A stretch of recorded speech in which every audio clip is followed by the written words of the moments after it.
Dawn, the Outer Banks. 130 miles of saltwater marsh and desolate sand dune. Home for the last 3 months for two brothers from Dayton, Ohio.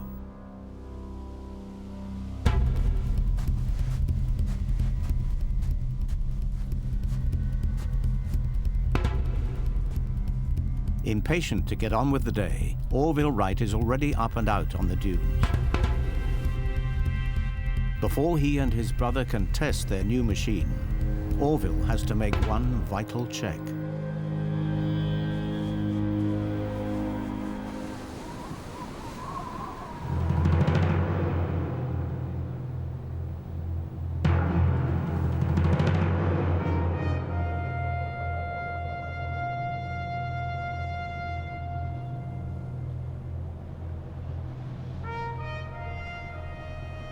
We certainly shouldn't complain of the place. We came down here for wind and sand, and we have got them.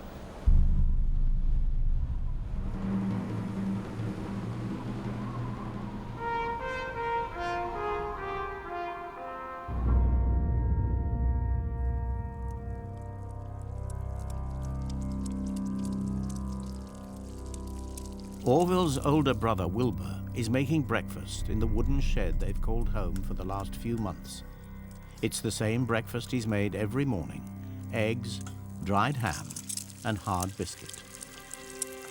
And he sincerely hopes that this is one of the last times he'll have to endure it. Both bachelors, Orville and Wilbur, run a successful bicycle business back home. Now they have finally completed work on a revolutionary new flying machine. Today, they plan to put it to the test. 1 mile away, and the local lifeboatmen have also got their eye on the weather. Nicknamed the graveyard of the Atlantic, the banks are notoriously treacherous, and winter is the worst time of year. Over the last few months, the Wright brothers have regularly called on the locals for help. Last night, Wilbur warned them to be ready to help again today.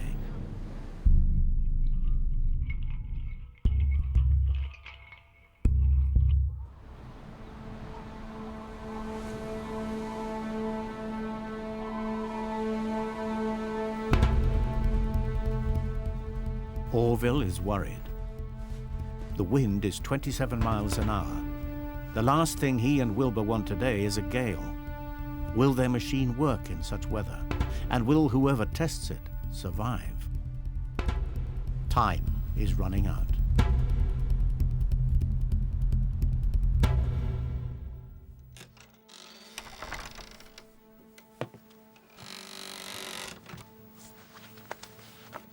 The brothers are frustrated. Having spent the last 4 years working on the problem of flight, they are desperate to see if their new machine works. But they also made a solemn promise to their father, Milton, a bishop in the Church of United Brethren of Christ, before coming out here. They said they would be home in time for Christmas. The journey from Kitty Hawk to Dayton, Ohio takes 3 days at the best of times. Today's already the 17th of December. All they can do is wait and pray that the wind dies down.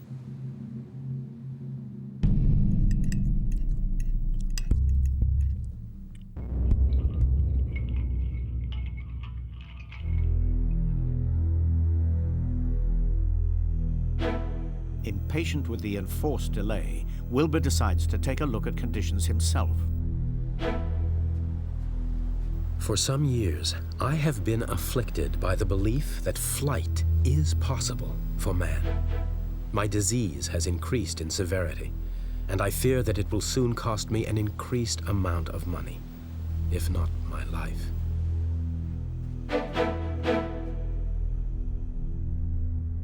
Wilbur's fear this morning is all too real. He has only to remember the fate of the man who inspired his obsession in the first place. Otto Lilienthal, the Birdman of Europe. A German civil engineer who had covered distances of up to 800 feet in elegant gliders made of willow and waxed cotton. Lilienthal believed man would have to master control of a flying machine if he was to successfully conquer the skies.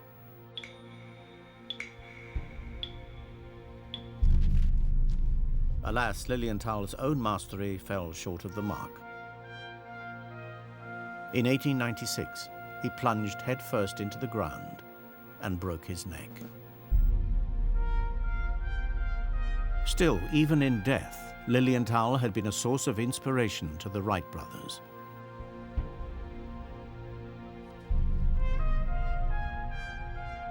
Building a flying machine was the easy part.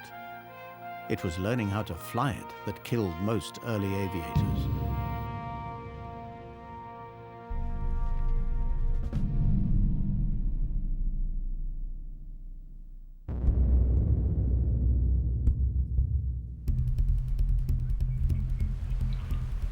Outer Banks lifeboatman John T. Daniels is on patrol. There are some on the Outer Banks who hold that if the Lord had meant man to fly, he'd have grown him wings. But not Daniels.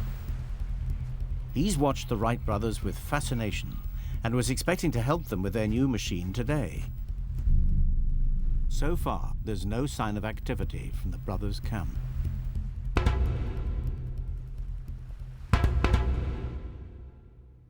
"9:15. Still, there's no respite. Of course, when Wilbur first came to Kitty Hawk, it was the wind he was interested in.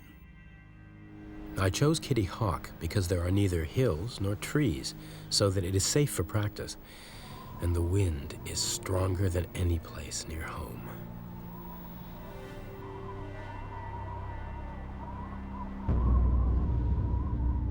Kitty Hawk provided the brothers with a secret testing ground for their own theories of flight. The Outer Banks also gave Wilbur the opportunity to study the natural masters of the art.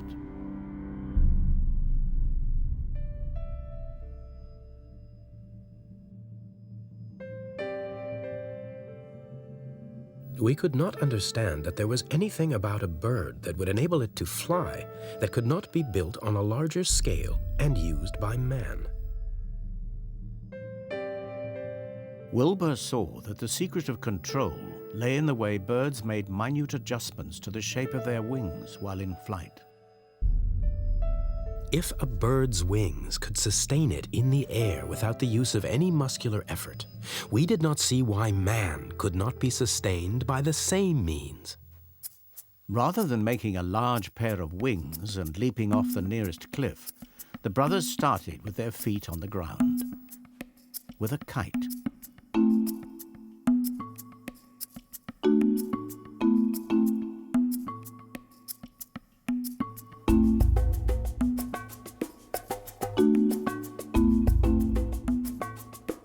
By twisting the angle of the wings of their kite, they were soon able to control its movement in the air.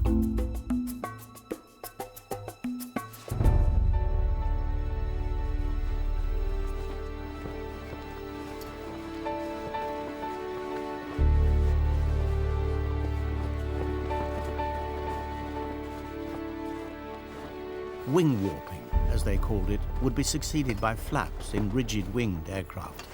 But it was this breakthrough that laid the foundation for the Wrights' next step. After testing their wing warping theory on kites, they moved on to gliders.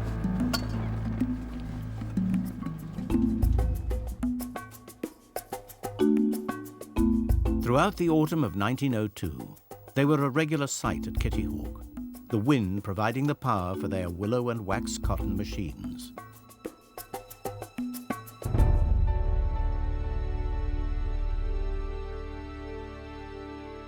In 2 days, we made over 250 glides.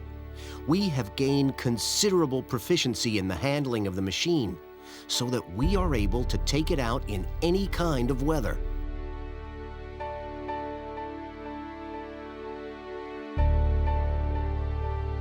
while the sand forgave the occasional error.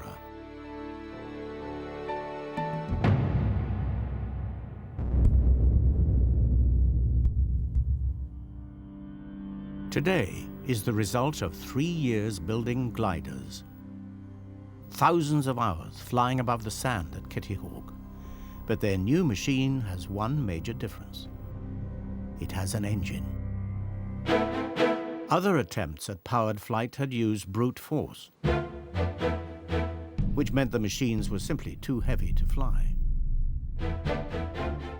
Calculating that they needed just 8 horsepower to fly their machine, the Wrights have designed and built their own lightweight engine. They hope that the wings and their own propeller design will do the rest.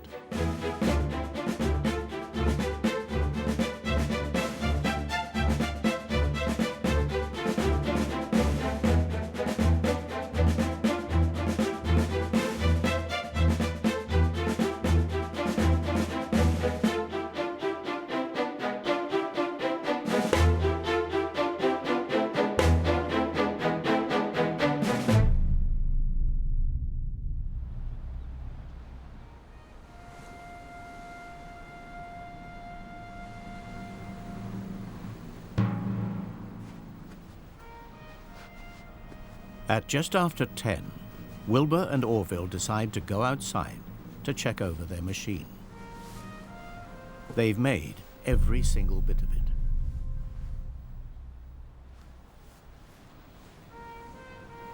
Their 2 propellers are linked by bicycle drive chains to their lightweight petrol engine. The cotton and willow wings, which warp, and the rudder at the rear control the machine in the air. The hand-operated rudder at the front is designed to control ascent and descent. Isn't it astonishing that all these secrets have been preserved for so many years just so that we could discover them? While Orville's confidence in their genius is impressive, the brothers are only too aware that their machine is utterly untried. Testing any machine is risky. In a 27-mile-an-hour wind, the brothers are risking their lives.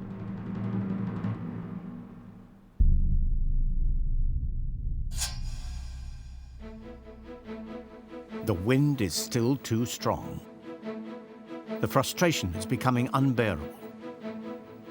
They tried to fly 3 days ago, but Wilbur, unfamiliar with the controls, succeeded only in smashing the front rudder. Repairs took 2 days, with no work on the Sabbath, out of respect for their father. Now they are ready to try again, but cannot afford any more accidents.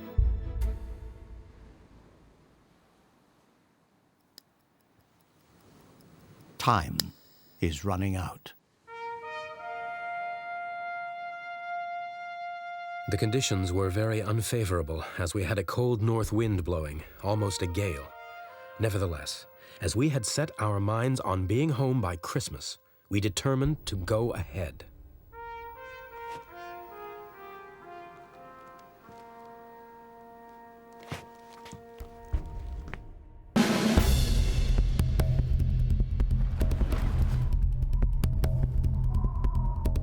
Orville reluctantly raises the flag to summon the lifeboatmen.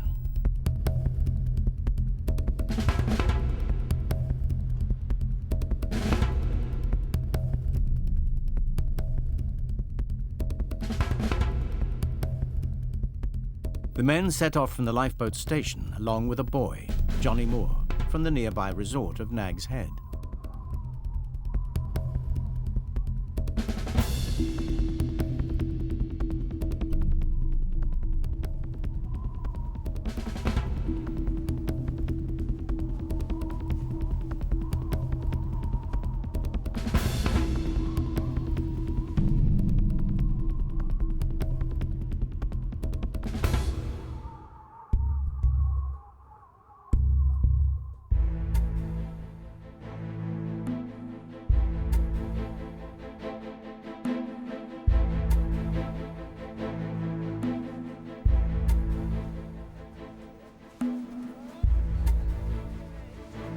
The new machine is their largest yet. With a span of over 40 feet, the upper and lower wings are over 6 feet apart.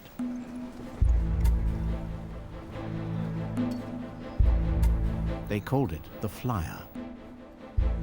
Now, they wanted to live up to the promise of its name.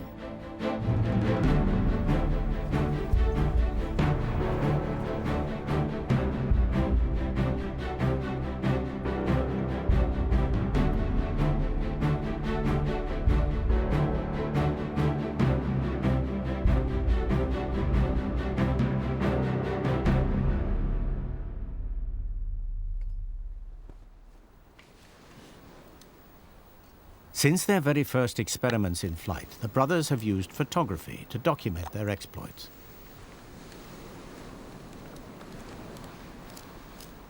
Today is no exception. Orville sets the camera and calls Daniels over. Daniels has never taken a photograph before in his life, but Orville lines up the shot and tells the fisherman to operate the shutter when their machine is in front of the camera.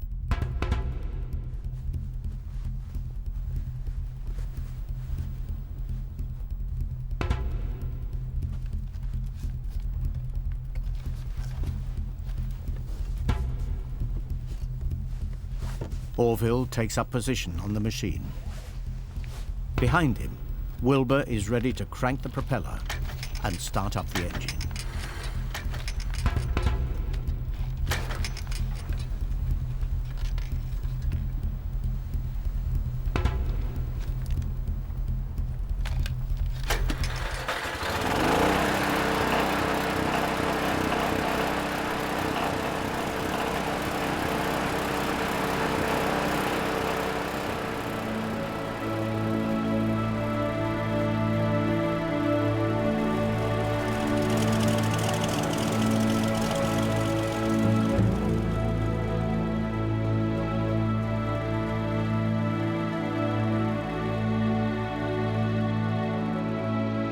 I found the control of the front rudder quite difficult on account of it being balanced too near the center.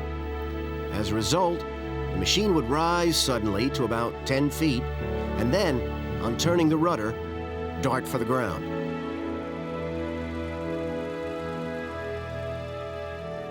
Orville Wright's first flight. It lasts just 12 seconds. Wilbur is so amazed that he forgets to stop the watch.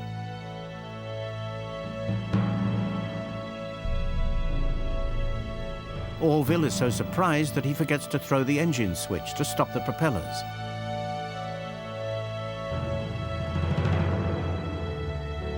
But Daniels keeps his head.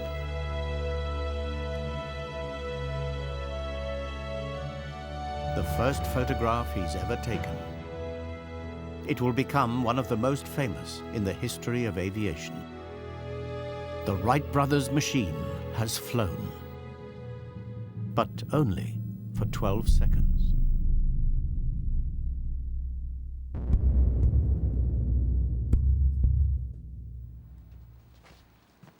Despite the excitement of what they've witnessed, the December wind has got the better of everyone. The brothers make coffee for the lifeboatmen.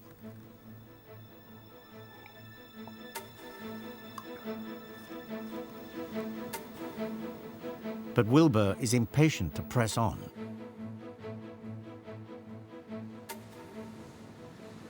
Their machine flew, but its brief flight covered a meager 120 feet. Wilbur is far from satisfied. So it's into the cold for another attempt.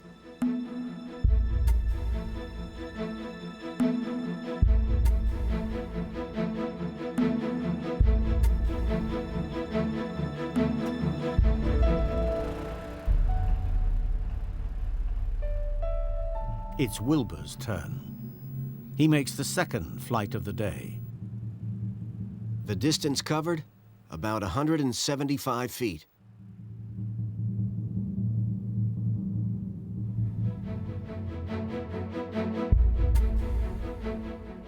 Orville makes the third test flight. Time, 15 seconds. Distance, just over 200 feet. Each attempt pushes their machine a little further. At just after midday, Wilbur is ready to make the fourth and what will be his last flight in the machine.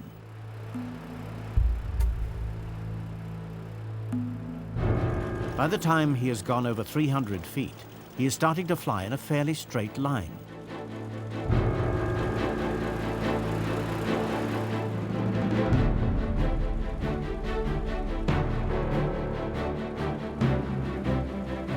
But suddenly, he loses control. The machine pitches forward and crashes into the sand. The front rudder is smashed to pieces. The flyer is damaged beyond repair, but Wilbur is unharmed. The brothers are delighted. Traveling a distance of 852 feet in 59 seconds, Orville and Wilbur Wright have made the world's first powered flight. And the only witnesses to this momentous event are 4 lifeboatmen and a little boy.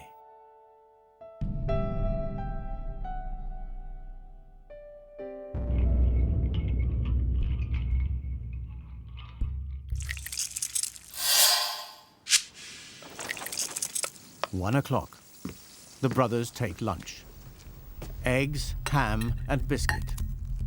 Again. They are eager to tell their father that they will be home for Christmas, and they want to let the world know of their triumph.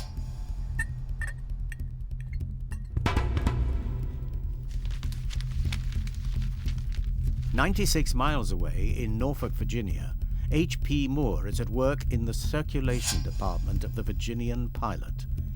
He's desperate to break into reporting, but has never been able to persuade his editor he has what it takes. This afternoon, one of the biggest stories of the century is about to land in his lap. The brothers set off to the Kitty Hawk Weather Bureau to send a telegram to their father.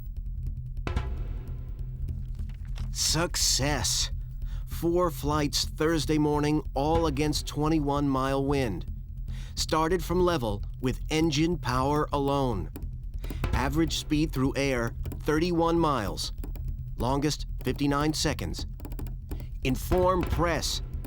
Home Christmas, Orville." The telegram operator in Norfolk asks if he can pass the news on to his friend who works on the local paper. The Wright brothers say absolutely not. They want the news of their amazing flight to come from their hometown, Dayton.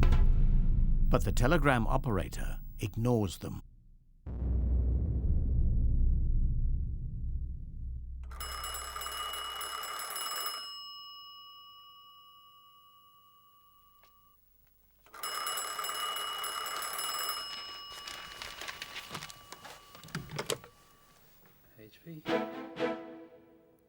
When he gets the call from his friend at the telegram office, H.P. Moore cannot believe his luck. What? This is the story that will make his career. Okay, give it to me. Why? But he needs more facts from the eyewitness. I'll be back. He wants to get a quote from the Mr. Wright mentioned by his friend. But the line to Kitty Hawk is dead. The ambitious hack goes ahead anyway and writes up the story based on what his friend the operator has just told him, with a few embellishments of his own.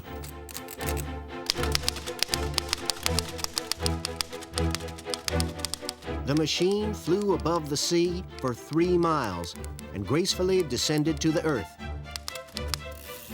It had one 6-blade propeller beneath it to elevate it, and another propeller at the rear to shove it forward.